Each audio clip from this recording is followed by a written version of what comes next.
Hi everybody, Cam Sweet here from the Garage Connection and Central Digger Supply, coming to you today with a video that I've been meaning to do for quite some time. And what we're going to do is talk about one of these mini dumpers or self-dumping wheelbarrow things that have popped up from time to time at some of the auctions. So stay tuned for more. So what exactly do we have here? Well, we have a Landhero model something or other. Right, and essentially these are self-dumping, self-loading, drivable wheelbarrows. That's what they're marketed as, and in that capacity, they do function as intended. All right, so it absolutely, it will load itself, it will dump itself. It's pretty fun to drive around.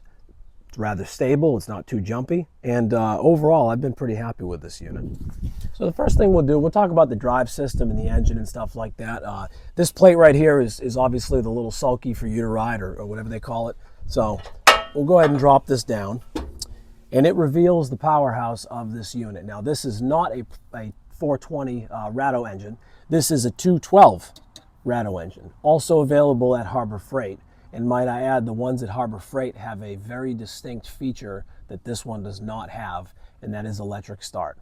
Pull start only, all right? So operation of this is exactly the same as one of the 420 machines, where we have the choke and the fuel shut off and turn on.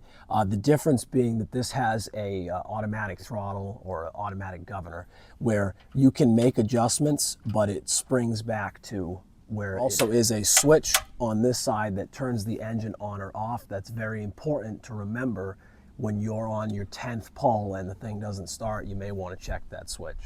And the other nice feature of this machine is right over there on the right side. We have a hydraulic oil cooler and fan.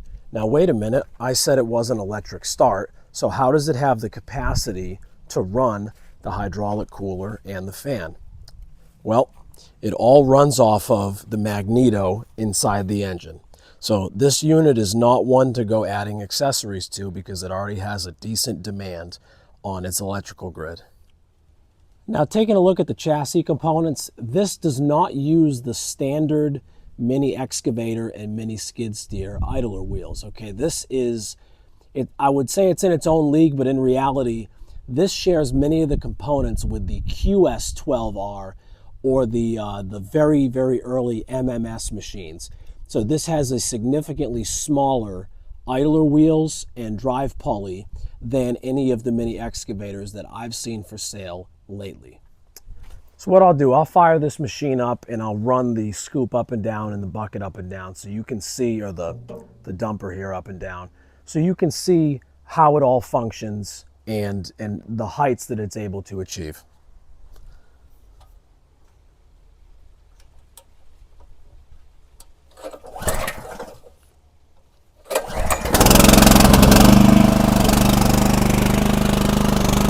Okay, so the left stick here.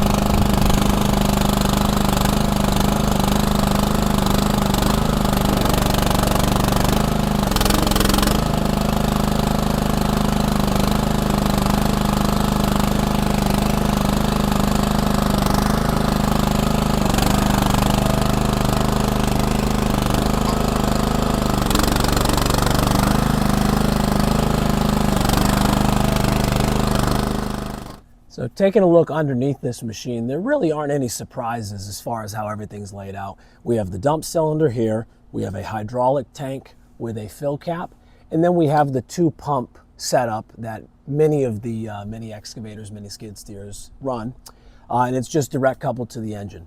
That's pretty much it. There's no battery, there's no battery cutoff, there's no big valve assemblies or any of that located down here. And as you can see, we have ample access to all of the track and the track tensioners that are down here. And you know, it's very, very well laid out, very open, easy to access, and I don't foresee any of these components really having any issues, because in reality, this thing doesn't weigh that much. The operation of the machine is very straightforward. So what we have here is we have 4 joysticks, and then we have a manual throttle over here. And basically what these joysticks do is you have the scoop on this side and you have the dumper body on this side. And then the 2 in the middle are your travel, left track, right track. and that's pretty much it. It does have a little hour meter over here that only clicks over when it's on, so that's nice. You can't leave the switch on. But beyond that, this is an extremely simple machine to operate. So what I'll do, I'll fire it up, and I'll just I'll move it a little bit just so you can see it works. And that damn switch.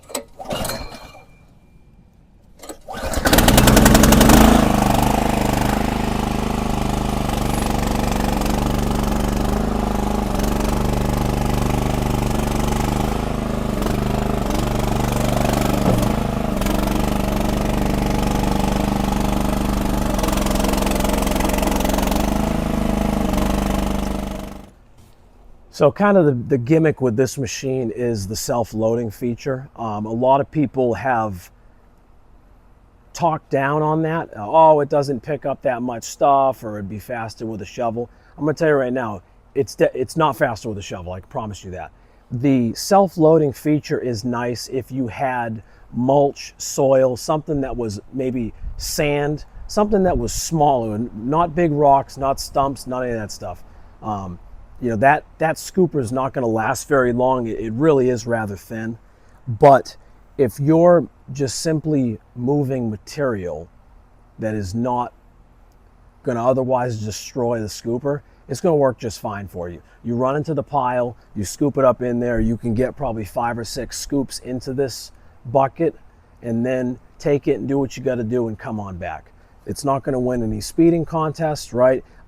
It's definitely not meant to replace a mini skid steer in any way. This is just simply a tool and an asset to use if you have a need for it. So that's pretty much all there is to say about this particular machine. These things go for rather cheap at the auction sites. I think I paid like $2,400 for this. And for that kind of money, sure, right? Definitely worth it. I mean, you get a bunch of mulch dropped off in the driveway or something like that. You scoop, you put it where you got to put it, and deal with it later. To me, that's worth it. If you had a big hill on your property that you hate moving material up and down, you really can't go wrong with one of these things. So as long as you get it for a decent price, I would say consider this as an option. But if you're looking to do the kind of work that really you need a mini skid steer for, this is not going to do it. That front blade is just not enough to act as an agent to break up the dirt and stuff like that. If it's already loose, you're good to go. But that's not a grater blade by any stretch of that word. So for now, that's going to do it. Cam Sweet here from the Garage Connection and Central Digger Supply. Please stay on those projects.